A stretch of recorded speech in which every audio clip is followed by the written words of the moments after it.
All right. Welcome back to another episode of the Scoop Around the Loop. We got Brady here with us. Brady, how's your week been going? He's muted. He's always muted. But It's been going good. How have you been doing, Mr. Thomas? Daniela. We have Daniela here with us. How's your week been going? It's going amazing so far. How is yours? I am doing well. Tyler, how has your week been going? So far, so good, Thomas. Thanks for asking.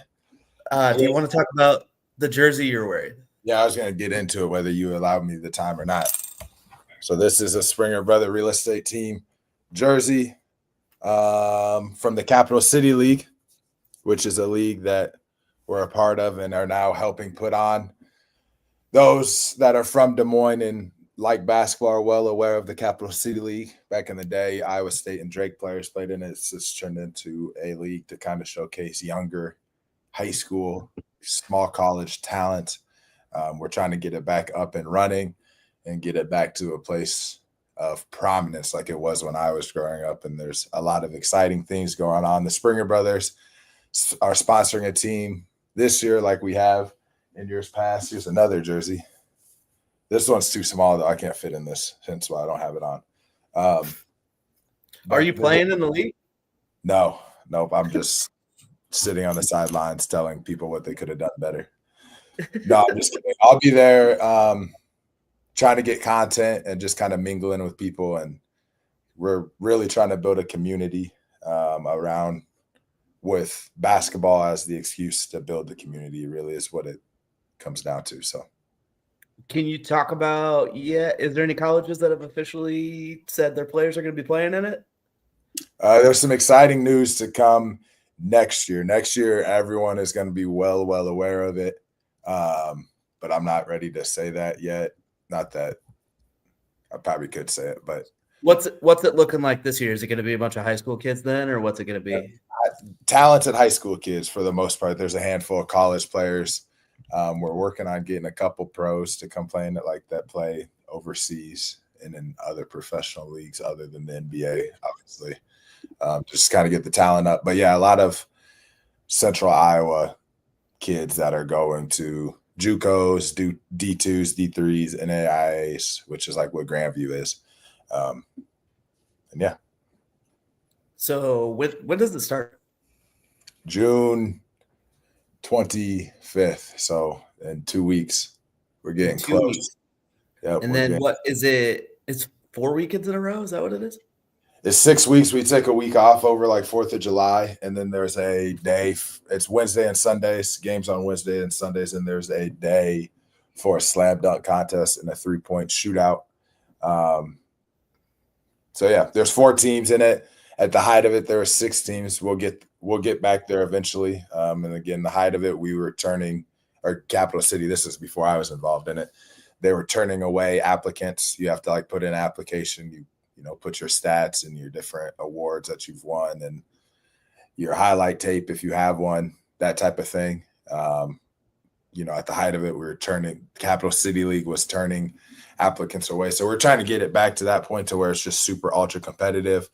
Iowa State players aren't in it anymore, but I played in it 1 year in college for one game, and I had a couple Iowa State players on my team that are very well known, and they shot a total between the two of them shot a total of like 55 times. So it wasn't actually good basketball. So now that Iowa State players aren't in it, I think there's a really good opportunity for some really high quality basketball. And it kind of fills that void in the summertime when there's not a lot of basketball to watch for any hoop heads out here in Central Iowa to come check it out.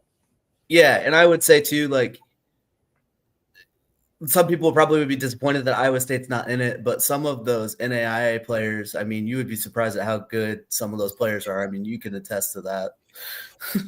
Yeah, but it all just comes down to size, really. At that level, the difference between Iowa State dudes or high Division I guys and lower tier college players is just pure size. Like Division I, you're dealing with 6'11", 7-foot guys on a consistent basis, whereas me at 6'6" at the NAI level, I was on like the taller end of things. So, but as far as talent and putting the ball in the baskets and dribbling and passing and athleticism and all that, there's a lot of talent in the city, a lot of talent that just hasn't had the chance to be exposed to the right people. But yeah, there's a lot of very, very good young athletes in the city. So we're just going to try to show them off. And again, Springer Brothers are in the thick of it. Yeah, this is something Andrew I know has been talking about for. I mean, when did the Cap City go away? It was probably about 4 years ago, right now, right?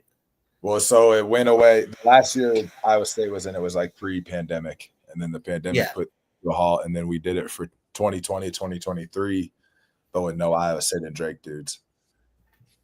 So it's exciting for this. I would love to go a women's league going as well, because there's absolutely there might be the West Des Moines Recplex might put on an adult like rec league, basketball league for women, but obviously that's kind of different from this. But I don't know of a single women's league other than like AAU in high school. So we would love to get a women's league for women in the area that either play professional ball or former college players, or juniors, seniors in high schools, or the women around here that play at Central and all those places. So one honestly too, that could honestly be more exciting because the amount of talent you'd probably be able to get is higher for something like that, just because like there's not as many professional women's teams out there. So some of those ladies that graduated college probably still want to play, and it would just give them another opportunity to play somewhere. Well, it'd be much easier to get like Iowa State women there. Mm-hmm. Someone like Mila Momchilovich, who makes $1 million, isn't likely to come down and play in this. It makes it really, really tough. And then with those NIL contracts, I'm sure there's stuff in there that doesn't even allow them to play in something like that without permission. So it makes it very, very tough. So speaking of things that are underrated, like the Cap City League is, people need to go check it out. I know, transitions, right? So U.S. World News put out a list of the 2025 most underrated travel destinations. And our own Des Moines, Iowa made it to number 11. So the biggest question is, Brady, is this a compliment or an insult? I don't know. I'm taking it as a compliment. I mean, I think there's some good places on there. It shows that, I mean, obviously Iowa doesn't have as much as something like New York or LA. So it's cool that we're an underrated place.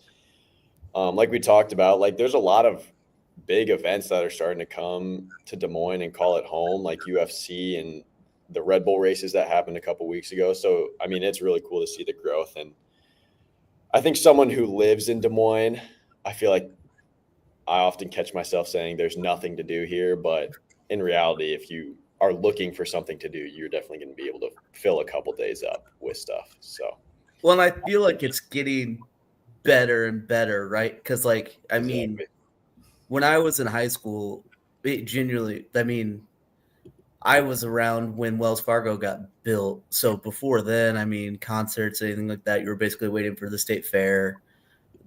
Other than the state fair, there really wasn't much to do all year round. So I do think Des Moines is very underrated in that sense now. Tyler, what do you think? You taking it as a compliment? Yeah, I'll take that as a compliment. I mean, you don't see Topeka, Kansas on here, or other small Midwestern cities. I was pretty pumped to see we were ranked ahead of Omaha. So yeah, but I also wonder. I don't know if Omaha's underrated. You know what I mean? You think they're properly rated? Yeah, like I think a lot of people know that Omaha is a cool spot to go on the weekend. Okay, Daniela, what do you think? I take it as a compliment for sure. And also I think thanks to social media, everybody can see more events happening. And I have my friend that she has like a social media page that she posts like every week, all the events that are going in Iowa. And I feel like half Iowa is following her. So everybody's aware of like the events that are happening, and the community is more involved with everything. So now the events are bigger and better, and people know about them too. Okay. Did you guys get a chance to look at this list? Is there any of these places you guys have actually been to? Yeah, I've been to a couple. I've been to Flagstaff before, but that was a long time ago. So I've been So me and Hannah got married in the middle of COVID. So we didn't go on a honeymoon. In our 1-year anniversary, we were supposed to go to Costa Rica, but then like right before we left, Hannah realized she never got her passport changed, but her ID had been changed to Springer. So we canceled the Costa Rica trip and we went to Charlottesville, Virginia instead. That's where the University of Virginia is at, but more importantly, that's where Shenandoah National Park is at, and a good access point to the Blue Ridge Mountains. I love that place. It's really cool. I've been to Door County, Wisconsin. That's just north of Green Bay. I go up to Green Bay pretty frequently. That's a cool spot to go as well. I've been to Crested Butte, Colorado. A friend of the program, Colin Downing, his parents have a condo literally right at the base of Mount Crested Butte, and their downtown is really, really cool. They call it like the last great ski town. So is that just like the better ski town to go to compared to like the ones that are more packed? Well, for one, Crested Butte, it takes a while to get there. From like Denver, it takes like 6 hours or so. You go up and down over the Continental Divide, but like they don't have any type of like big box stores. Like you go to Vail or something like that, and you have like designer shops, and those type of ski towns have turned into like a haven for super, super wealthy people. Now, granted, like Crested Butte's very expensive as well, but it's like their downtown is like Valley Junction in a way. It's very like picturesque and very, very, very cool spot, and highly recommend it. And then I've been to the Grand Staircase Escalante National Monument. That place is very cool. Very, very cool. Highly recommend it.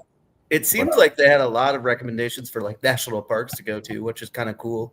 Yeah, Black Hills. If you were to ask Blair Springer or my dad about Black Hills, he would tell you that's literally heaven on earth. I think it's cool, but it's not heaven on earth. I was looking up St. Simon's Island in Georgia. I think that's a spot I need to go to. It sounds like there's like a lot of golf courses on that island. It sounds like a pretty cool spot. You recognize number 2, Thomas. What? Why do you? No, I actually don't. I never.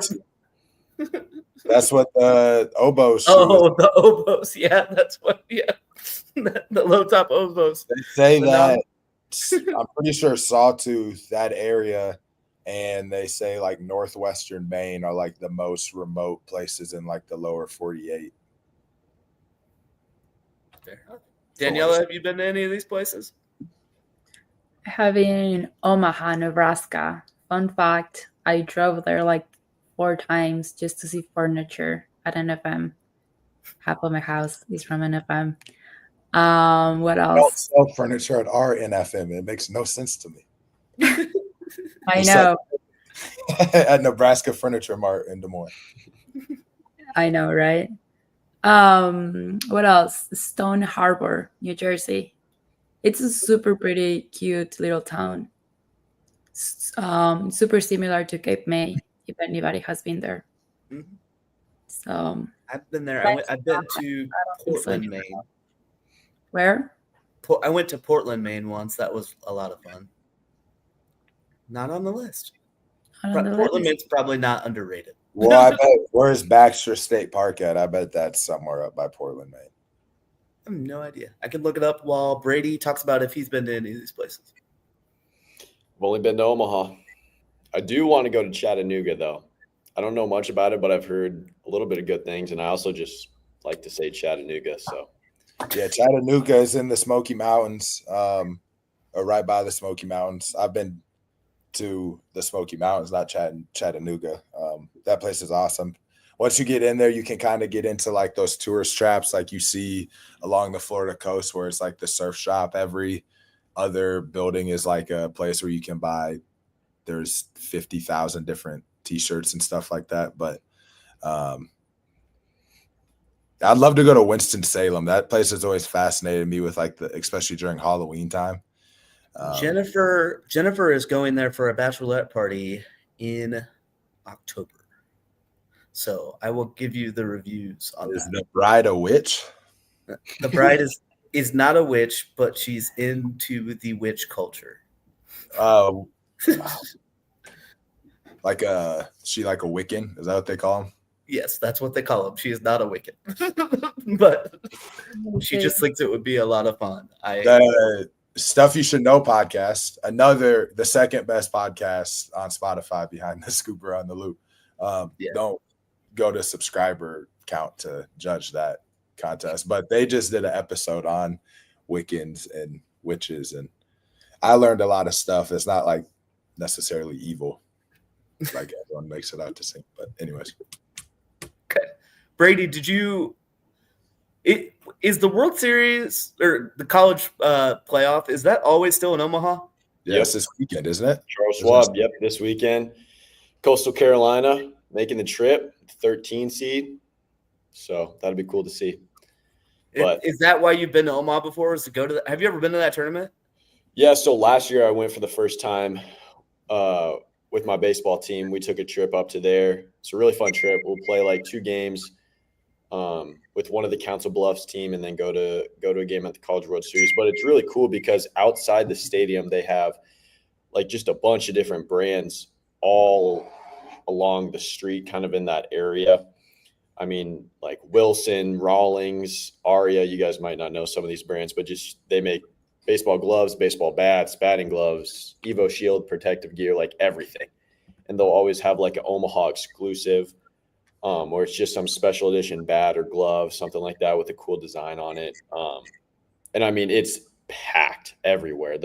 It's a really cool experience. Even if you're not a baseball player, just kind of to see some of that stuff where you're not going to see like a bright pink and green bat in just Dick's or Shields or something like that. So it's really cool. I mean, they have shirts and hats, and I mean, there was a place where they were doing like whiskey with all the teams' logos engraved in it and glasses, like anything you can think of relating to baseball, they have it there. So, I mean, it's a really cool experience, and they'll have a bunch of content creators that are like, that are popular with baseball, just walking around and taking interviews with all the fans there. So it's a really cool time.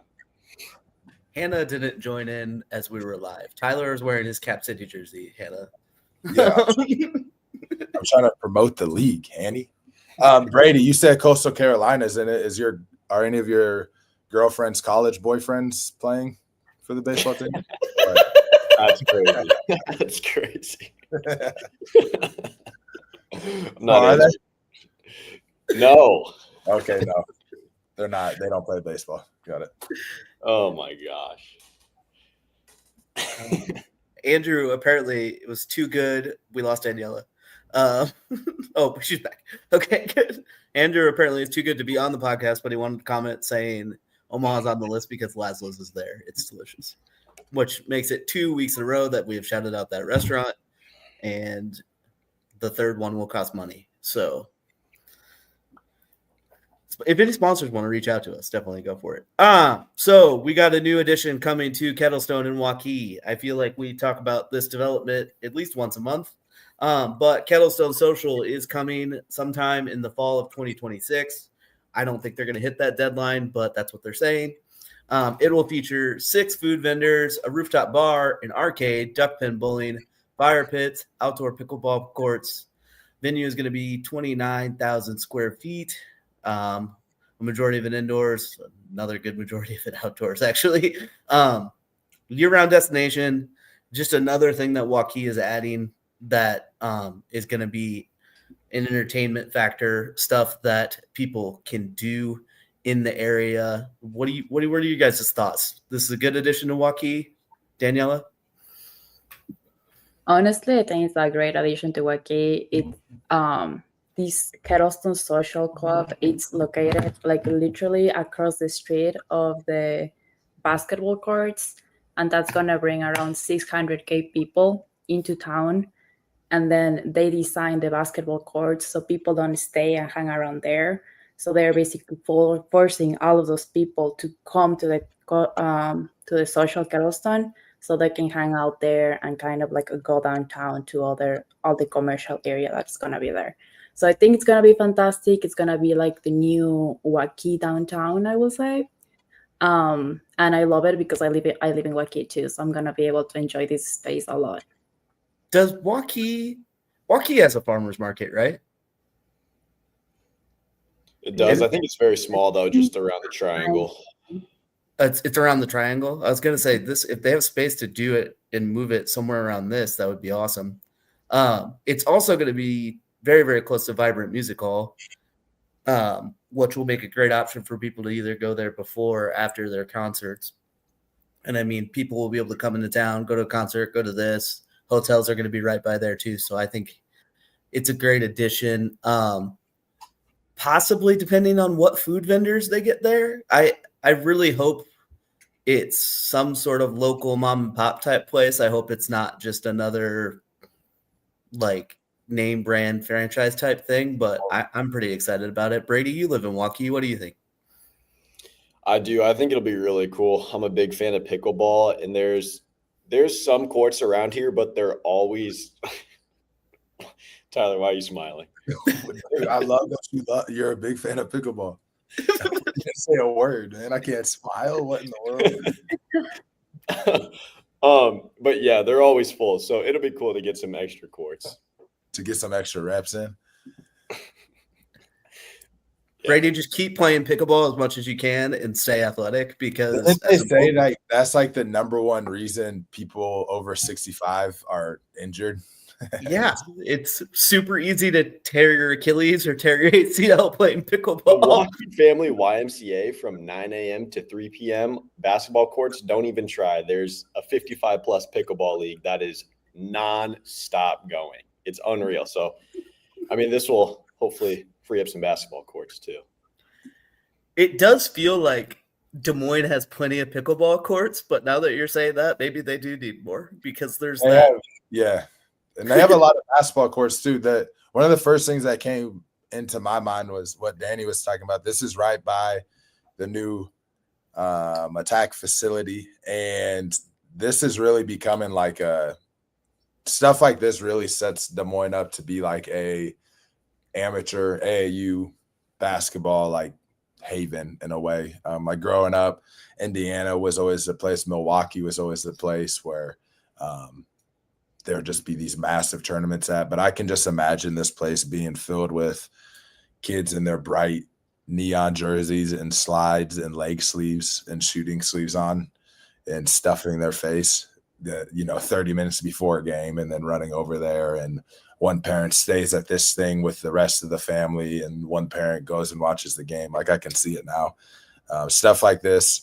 I'm sure all of that was all kind of thought out together, but yeah, this is youth sports brings in a lot of money, a lot of tourism dollars, and stuff like this is great ways to kind of keep it in the community and get people to stay here overnight in the hotels, because there's actually things to do rather than driving back to Omaha or driving back to Eastern Iowa after these tournaments are over. Maybe a lot more people will be more likely to stay because there's all this stuff within walking distance of the hotel and the gym and so on and so forth. So also, as someone that used to work at the mall, I can appreciate some other places opening that would encourage people not just to go to the Jordan Creek Mall. Yeah, and all the kids with their greasy little fingers touching all the shoes and asking you for sizes to try on, and they don't have any money to buy them.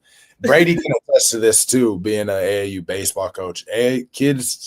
Parents that are paying for their kids to play in these travel ball tournaments, a lot of times they have healthy bankroll and they're willing to spend money. I know that for a fact, that these parents that are paying for all this travel ball stuff and want their kids to be involved, they're going to come to all these places and spend all types of money. Okay.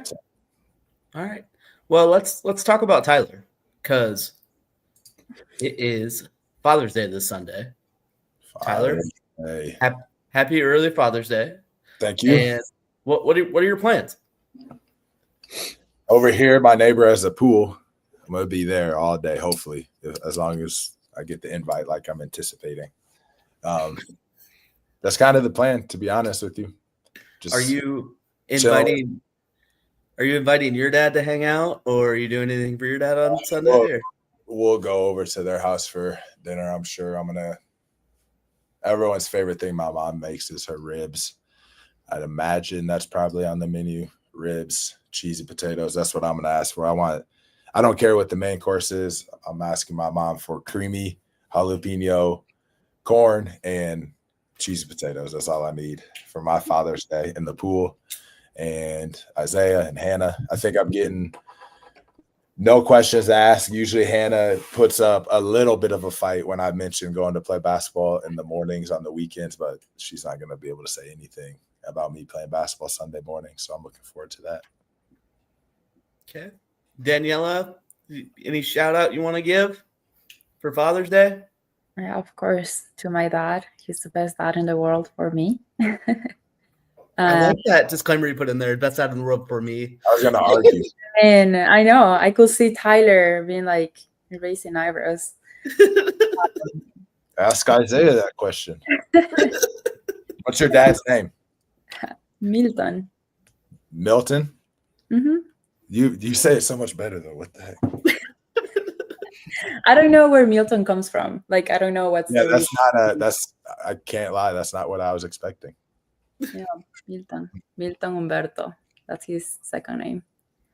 But yeah, he's fantastic. He raised amazing 3 daughters. Of course, I'm one of them. But yeah, he has been definitely somebody that I look up to, and he's the best. Besides that, I'm gonna be celebrating my father-in-law here, and then I'm gonna be having an open house Sunday. So, all right. Brady, want to shout out your dad? Shout out Dad. Shout out Grandpa. Shout out Pop. Shout out, all the uncles. All the dads. Shout out Tyler. Shout out Andrew, the dads of the Springer Brothers real estate team, the best team in the world. There you go. But yeah, we got Thomas, dad of Patty. Patty's around here somewhere. Oh yeah, that's so true. We need to celebrate you guys too. I actually figured out the other day that I think it's actually Saturday. There is a dog dad's day. Like, it's a national day. It has to be, for sure. So Patty hasn't gotten me anything yet though. So we'll see. Do you have plans on Sunday then, Brady? Yeah. So actually tomorrow, my mom's dad, we're celebrating him, doing some barbecue. And then Saturday, my dad's dad, we're doing pizza and stuff like that. Gonna go golfing too with my uncle, my cousin, and my grandpa. So it'll be a fun weekend celebrating them and everything they do. So I'm excited. Where are you going golfing? Sugar Creek. Grandpa lives right behind it, so it's easy to get to. It's probably gonna be packed. I was gonna say, when you go out there, do you just play 9 or do you play 18? I play 9 at Sugar. I don't know. I don't like doing the same thing twice. Yeah, it's kind of. I've always wondered that with the people that do the full 18 there.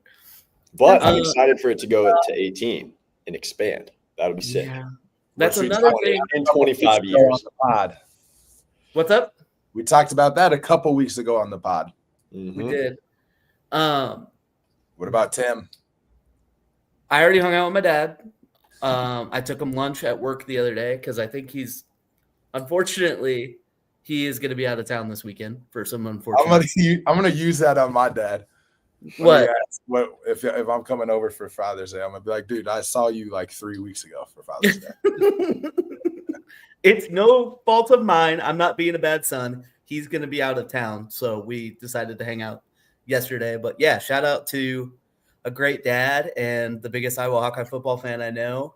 That's all we ever really talk about, it seems like. Is he the type that thinks this new quarterback is going to be Drew Tate or Ricky Stanzi?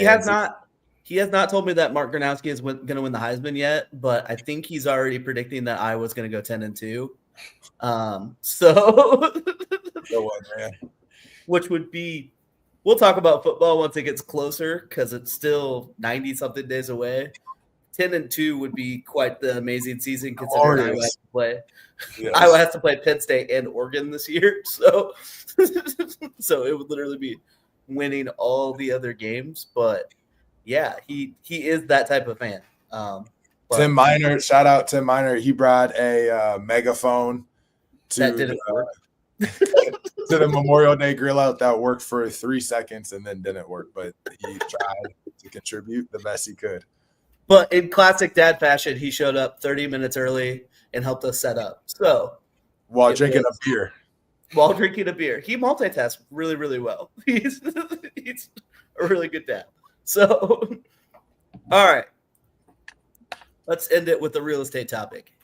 So I was thinking the other day, because I was helping some clients prepare a listing that I think has already sold before we even have listed it. We'll talk more about that next week if it ends up working out. But we were talking about upgrades they should and shouldn't do. And I was thinking about homes I walk through all the time that I see upgrades that I think they should do that I just don't see a lot of sellers do. So I wanted to get your guys' idea. What are some upgrades you don't see sellers do that you think they should? Daniela, do you want to start? I'm going to end because I had a big list, so I don't want to remove ideas. All right, Brady, you want to go first? Yes. So mine isn't necessarily something sellers should do. I think it's something home owners should do. So not really something when you're listing your house, but I think an extremely underrated thing that not a lot of people have is like the Sonos home speakers. I think those are super cool.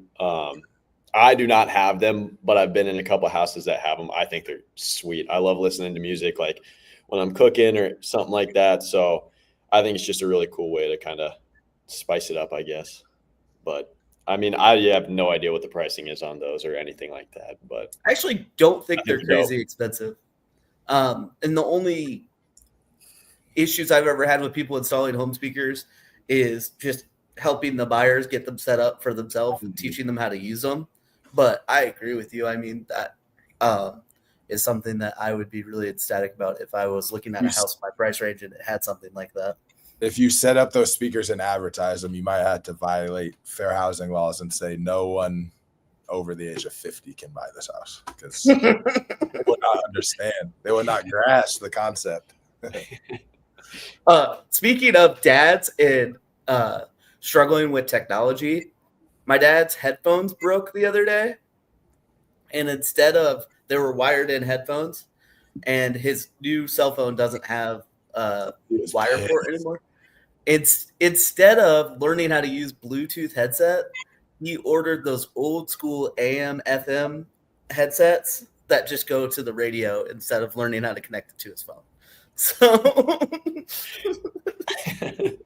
but that's when I officially realized how old my dad was. When I saw that he ordered those. Tyler, upgrades that sellers should do. I think sellers or homeowners alike. I mean, I guess they're both this. Seller is a homeowner, but whether you're actually selling your house or just living in your house and looking for easy ways to upgrade it, I would say light fixtures. I need to do it in here and get rid of these basic lights, but lights are very, very easy to install, assuming all the wiring is all good, or assuming that you're just like replacing a working light that currently works.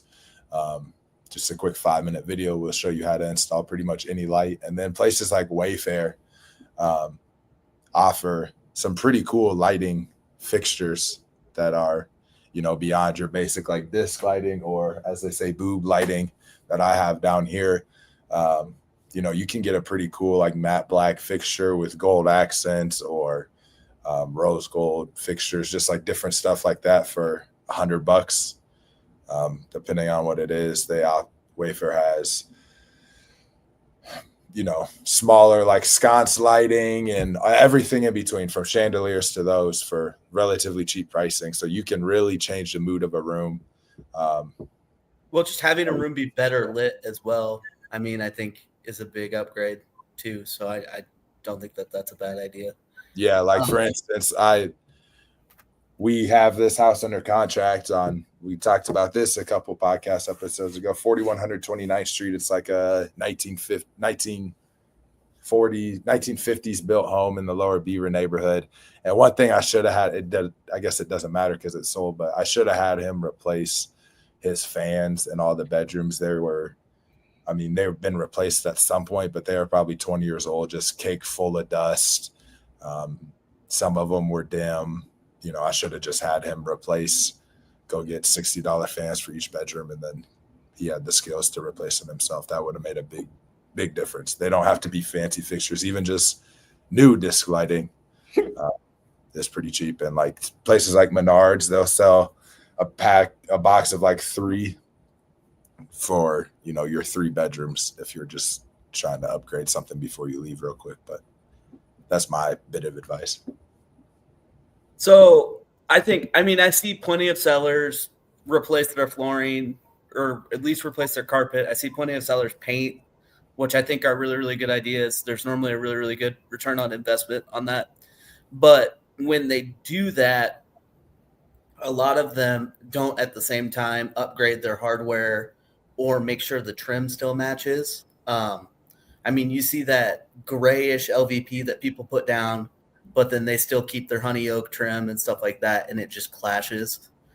It is kind of more of an expensive project, but I think the home would show even better if you just go ahead and match that trim to it and then get some newer, nicer looking, better looking hardware throughout the house too, your doorknobs, your light switches, stuff like that too. That's something that I don't see a lot of sellers do that I think would just make the home show that much better. And in the grand scheme of things, they're not very expensive projects. So that was the first thing that came to mind for me.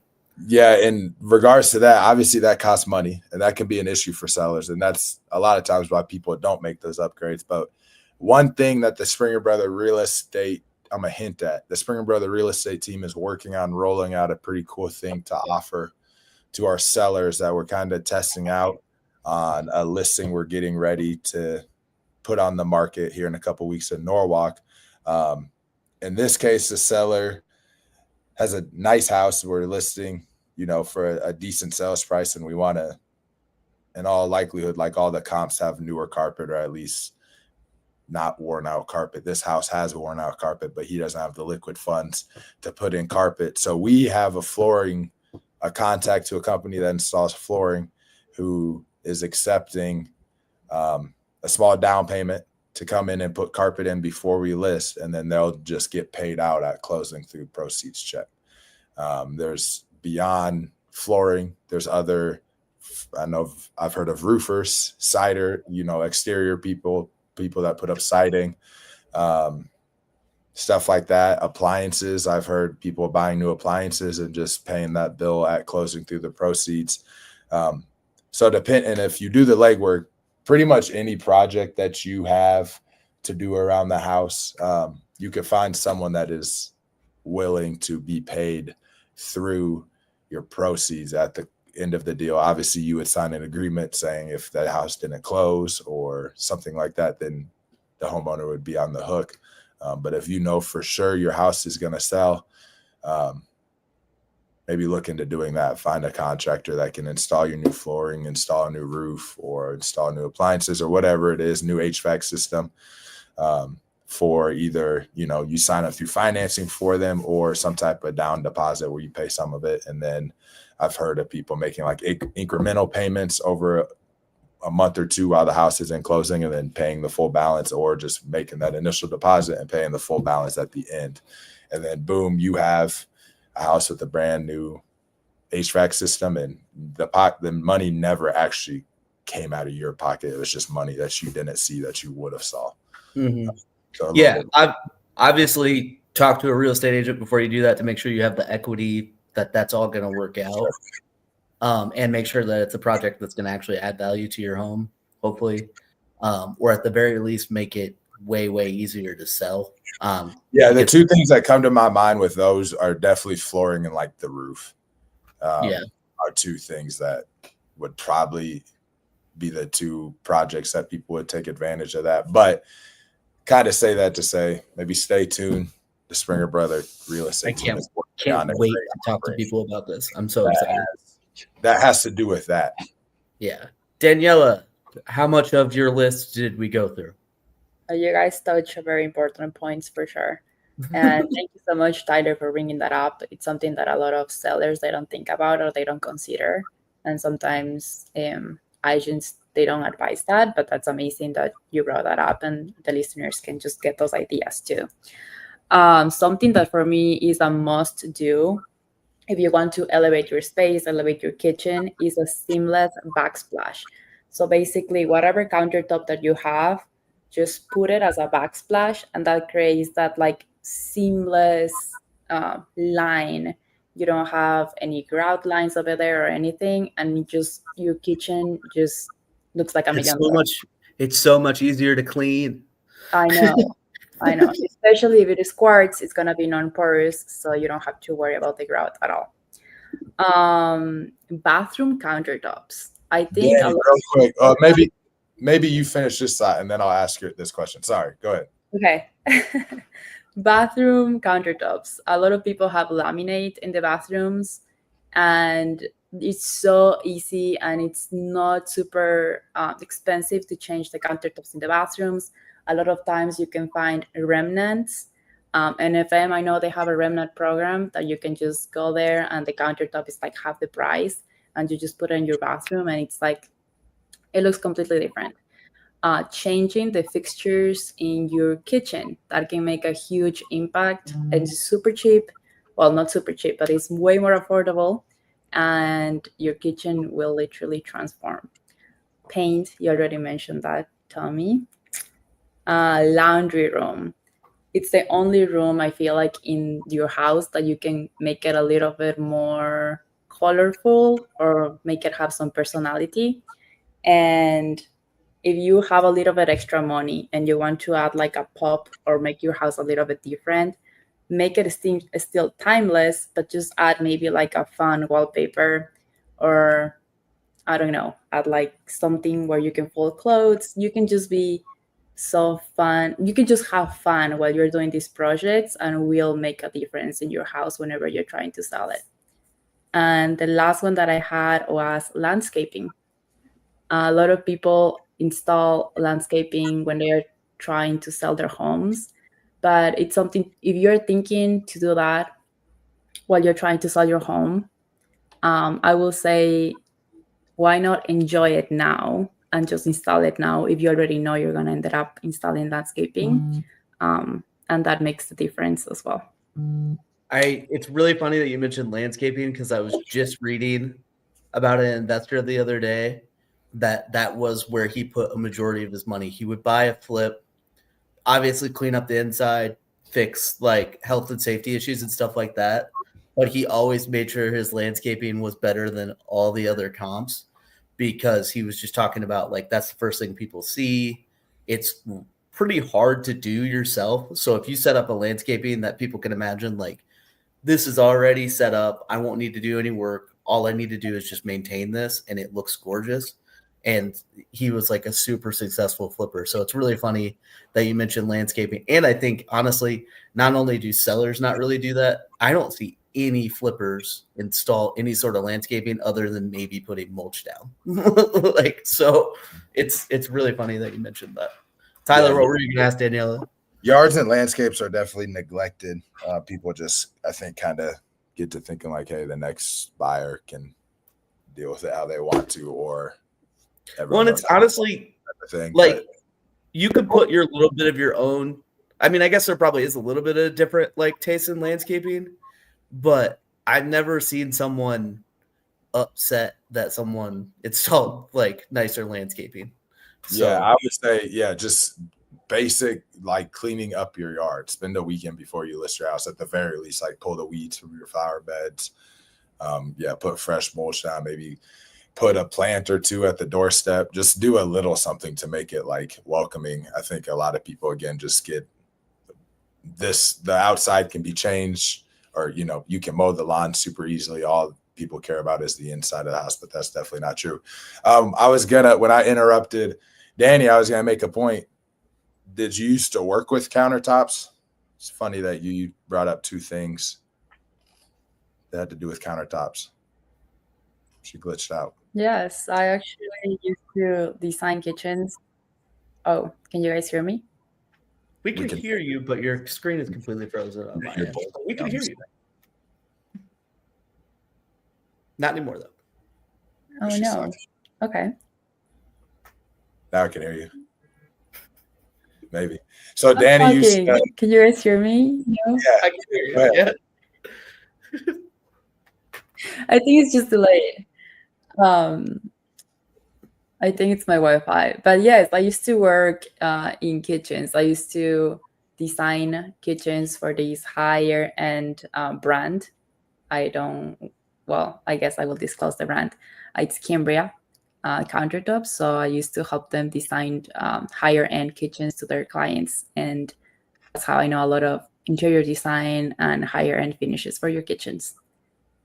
And I can advise to anybody that is looking to probably want to change up their kitchen before they sell it. Just contact me or any of your clients. I will be able to help them too. Cambria is like most known for their countertops, though, right? Or is that just what I know them for? Yes. And then, Yes, they do bathrooms, living rooms, like the fireplaces around it. And then Cambria was also on that list of underrated places. I don't know if that's at all related, but that first list that we talked about said Cambria, California, or something. Florida. Sweet. Guys, that's all I had planned. So I want to give a shout out to everyone that listens every week. Make sure to click on our pages and follow and stay up to date. This page needs more followers. We also need more subscribers. So when you have a chance, please do that and have a great week.